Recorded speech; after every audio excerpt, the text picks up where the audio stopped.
Voice, आज की आवाज। इंदौर के साइबर सेल पुलिस को एक बड़ी सफलता हासिल हुई है। पिछले दिनों एक पीड़िता ने शिकायत की थी कि उसके साथ ऑनलाइन एक ग्रुप पर लिंक भेजकर कम इन्वेस्टमेंट में ज्यादा रुपए कमाने का मुनाफा बताकर लाखों रुपए की धोखाधड़ी को अंजाम दिया गया था। वहीं इस पूरे मामले में cyber cell SP Jitendra Singh का कहना है कि पकड़े गए आरोपियों के द्वारा उपयोग का नेटवर्क दुबई से लेकर अन्य दूसरे देशों तक फैला हुआ है। इस गिरोह के कई सदस्यों को हैदराबाद पुलिस ने भी ट्रेस किया है, जिसकी अवैध ट्रांजैक्शन की लिंक चीन जैसे देश से बताई जा रही है। साइबर सेल के एसपी जितेंद्र सिंह ने बताया कि गत मार्च में एक महिला ने टेलीग्राम के माध्यम से एक लिंक पर जुड़ने के बाद हुई धोखाधड़ी के बारे में शिकायत दर्ज कराई थी।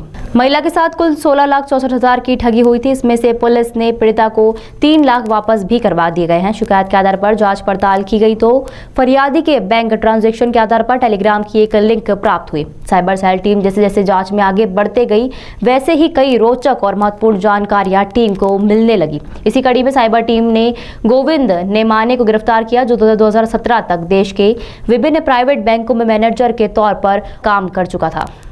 ऑनलाइन ठगी करने वाले इस गिरोह में गोविंदा की खासी जिम्मेदारी थी। वहीं इस कारण कि वह तमाम बैंकों ऑनलाइन ठगी के ट्रांजैक्शन के लिए आसानी से खाते खुलवा देता था। इसी तरह गोविंद ने Kotak Mahindra, IDFC, HDFC, ICICI bank में फर्जी खाते खुलवाए थे, जहां लाखों से लेकर करोड़ों रुपए तक की धोखाधड़ी के पैसों का ट्रांजैक्शन किया गया। साइबर पुलिस ने यह भी बताया कि यह सभी खाते अनलिमिटेड ट्रांजैक्शन वाले हैं, जिसमें करोड़ों रुपए का ट्रांजैक्शन किया गया है। आरोपी गोविंद के बारे में यह भी जानकारी सामने आई है कि वह अपने अहमदाबाद के संपर्कों के माध्यम से गत मार्च महीने में दुबई भी गया था, जहां उसने बड़ी मात्रा में अंतर्राज्यीय स्तर पर रोमिंग सिम लेकर दुबई से ही कई ठगी को अंजाम दिया है।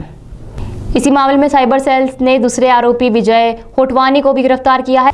यह फर्जी दस्तावेजों के आधार पर बड़ी बड़ी कंपनियां बनाकर उनके फर्जी खाते खुलवाता था। बाद में इन्हीं खातों में ठगी के रुपए ट्रांसफर होते थे। फिर यहां से वे अपने खाते में रुपए लेकर अपने गिरोह के अन्य सदस्यों को ट्रांसफर करता था। विजय के खिलाफ पूर्व में भी पानीगढ़ जिला बड़ोदरा गुजरात में साइबर क्राइम के अपराध में प्रकरण दर्ज हुए हैं। पूरे मामले में सबसे बड़ी और महत्वपूर्ण बात यह है कि उनके कुछ साथी पिछले दिनों हैदराबाद पुलिस द्वारा भी पकड़े गए हैं, जहां उनसे लगातार पूछताछ की जा रही है। वहां की पुलिस को प्रारंभिक पूछताछ में यह जानकारी प्राप्त हुई है कि इस गिरोह में और भी कई सदस्य हो सकते हैं। गिरोह की लिंक दुबई, चीन और अन्य देशों से जुड़ी हुई है। हैदराबाद पुलिस के अनुसार इसलिए गिरोह ने अब तक 720 करोड़ रुपए से ज्यादा के ट्रांजैक्शन इन खाते के माध्यम से किए हैं। हालांकि पकड़े गए बदमाशों की जानकारी Indore cyber cell SP Jitendra Singh ने हैदराबाद और अहमदाबाद पुलिस को भी दी है। इस कार्रवाई में आगे हैदराबाद पुलिस की भी महत्वपूर्ण भूमिका रहेगी। कुछ दिनों पहले इंदौर साइबर सेल में एक सॉफ्टवेयर इंजीनियर युवती ने शिकायत दर्ज कराई थी कि उसको यूट्यूब पर लाइक बढ़ाने के नाम से, टेलीग्राम पे टास्क के नाम से, अलग अलग नाम से आकर्षित किया गया और उससे लगभग 16,64,000 रुपये निवेश कराए गए।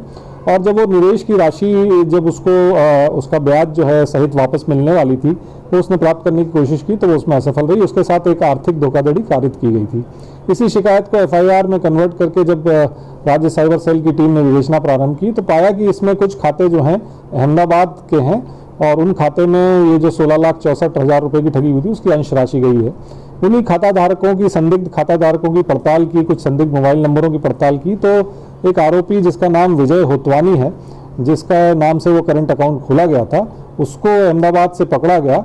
और उसी का एक साथी है गोविंद नेमाने, जो पहले भी कई बैंकों में कार्यरत रहा है, उसको वहां से गिरफ्तार किया गया है। इन दोनों से प्रारंभिक पूछताछ जारी है। सर, दुबई कनेक्शन देखिए, ये पता चला है प्रारंभिक पूछताछ में इन दोनों ने ये बताया है, विशेषकर गोविंद नेमाने ने, कि वो जो है जो अहमदाबाद में इस गिरोह का एक सरगना रहता है, जिसका एक साथी दुबई में बैठता है। तो इसके कहने पे अहमदाबाद वाला जो सरगना है उसके कहने पर ये दुबई भी गया, उसी के द्वारा इसको दुबई भेजा गया। और जब ये दुबई गया था तो इसके साथ कई सारी इंटरनेशनल रोमिंग जो सिम है, मोबाइल सिम है, वो भी उस दूसरे साथी को देने के लिए दुबई भेजी गई थी। और इस तरह से ये जो गिरोह है ये बैंक खाते, एक्टिवेटेड सिम और उन बैंक खातों में टेलीग्राम टास्किंग फ्रॉड का पैसा है वो रोटेट करने का प्रयास कर रहा है।